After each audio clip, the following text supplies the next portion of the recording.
What's up, man? I'm Miguel. Welcome back to the channel. For today's video, I'll be reviewing Nasomatto Black Afgano. So you can see the juice is even black. It's a very dark smelling fragrance. I've spoken about it before. To me, it's like an inky smelling thing. But I'm gonna talk to you guys about it now, fresh again after a few months, and see if my assessment of the fragrance hasn't changed a lot, or if the fragrance matured in a different way. Anyways, the spray is gonna be just above, like just under my wrist, because I wore a fragrance earlier and I want it to be on like a fresh patch of skin. Anyways, I'm gonna let you guys know the notes from my perspective, and then I'm gonna put the picture of the actual notes so you guys can see how close I was, because I'm going on to this blind. I don't remember the notes. Anyways, okay, there's a bit of something that came out. I think we can do better than that. Okay, perfect. Wow, this fragrance is always gonna have a wow factor for me. It always smells unique. So what I smell, I don't know how to even explain it. It has some type of green herbalness mixed with some type of, I can't even describe it. I think there's some type of, I think the herbalness comes from that medicinal plant, the ganja plant. I think that's what it is. And then there's some type of oud inside of this fragrance with some woods.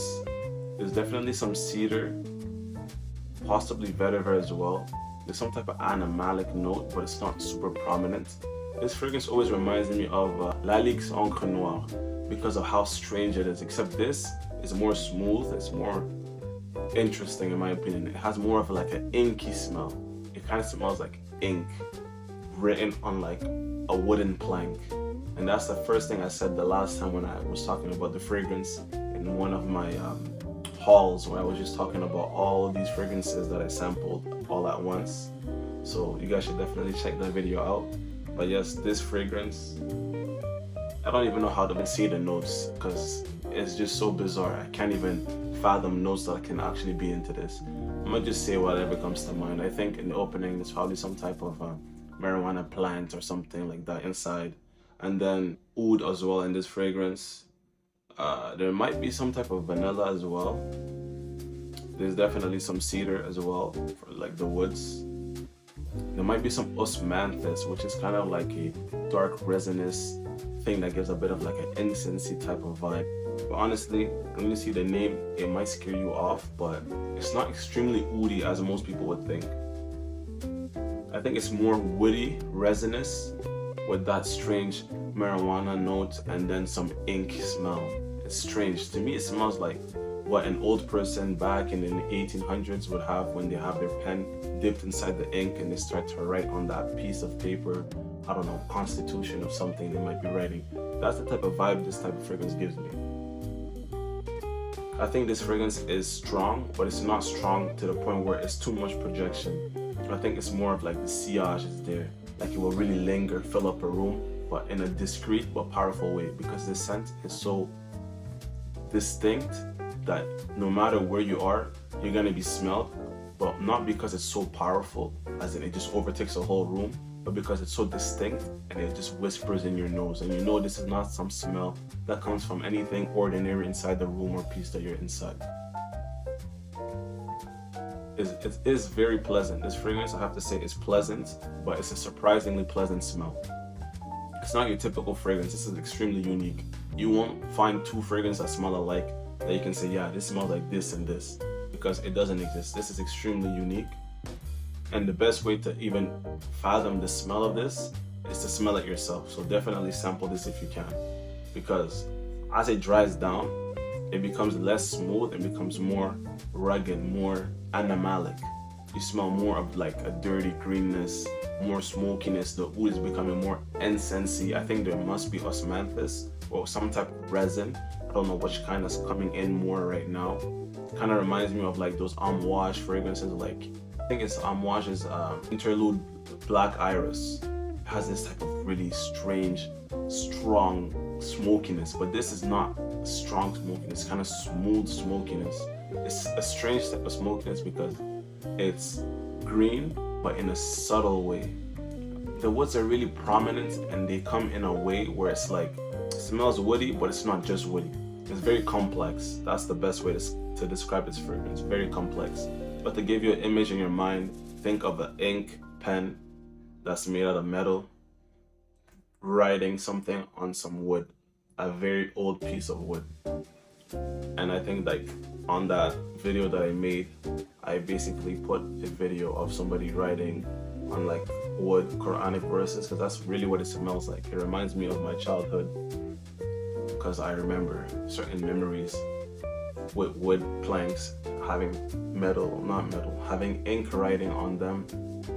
And on those ink writings, on those planks, those wooden planks with ink writing, when you would come close to it, it had this type of smell, like almost to a T, which is crazy.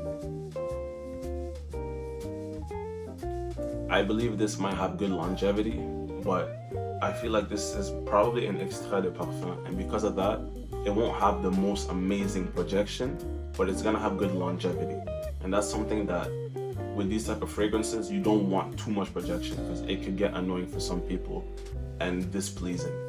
Is this gonna be a crowd pleaser? No, but I do believe it might be a head turner because people are gonna say, where's the smell coming from? Because it's so interesting, bizarre, but at the same time it's intriguing. You want to know more. I think this is definitely masculine to the max. I don't think a woman would want to wear this, but they could. It's not too smoky and like industrial smelling. Not at all. It smells poetic. It smells like what a poet would smell like after writing for hours or something, and he got tired and he's in like a field of, I don't know, tobacco or something that's really rugged. I feel like that's the type of smell this is. It's undoubtedly masculine, but also it's like poetry. It's a liking that not everybody will like. You need to find a liking to it. You need to wear it. You need to understand it. And when you do, you might actually start enjoying this fragrance. For me, I actually really like this. I'd give this an 8.5. I won't give it a 9, even though I wanted to, because I don't know how you can wear this in most situations. I feel like this is more geared towards like fall, winter, but I think you can even pull it up in higher heat settings, but it could be a bit off-putting because of how strange the notes are. But this type of perfumery, in my opinion, is masterful perfumery because not only do they make something unique, it's very high quality, smells like nothing else, which means unique. But yes, high quality, smells unique, but also it performs and it also smells good. You can tell when perfumery smells bad or good, and this, I don't know what the idea was behind it, but even the name, Black Afgano, I don't know what an Afgano is. Is it somebody from Afghanistan? I have no idea, but I know that the word black in it makes you think of mystery, makes you think of something dark, and this is kind of what the fragrance gives you. But I feel like it's kind of misleading when people see that there's oud inside and they think, oh, scary. Nah, this is something that even somebody who's not really into oud could like. But do not go and purchase a big whole bottle of the fragrance. Definitely sample, because this is niche and it's probably very expensive, because I know that they don't make big bottles. I think Nasomatto makes 30 mls and 50 mls for their fragrances, but they're most likely all extrait de parfums, so they last long. You don't need to spray that much. But this thing right here lasted me so long. Look at how much I have left, and I actually wore this a few times. It is strong, but I like the way it smells on my skin. And that's another thing about these type of strange fragrances. They might not smell the same on everyone's skin, but definitely try it out. I don't think I've given the fragrance enough justice with my description of it, because I feel like it's so complex. The words cannot describe how complex it is. So I would suggest you guys to sample it. And if you don't like it, gift it to someone, or I don't know. I don't think it's something most people would like, but if you like strange, different things, you should probably try this. At least I enjoyed it. But I don't think I would buy a whole fragrance like this unless I become a bigger reviewer and I have space to just collect. I would definitely end up purchasing that in that circumstance. But for the meantime, this little sample will suffice. And that was my quick review. Hopefully you guys enjoyed it. Press a like, comment down below, and please do subscribe. Have a great day, night, and evening.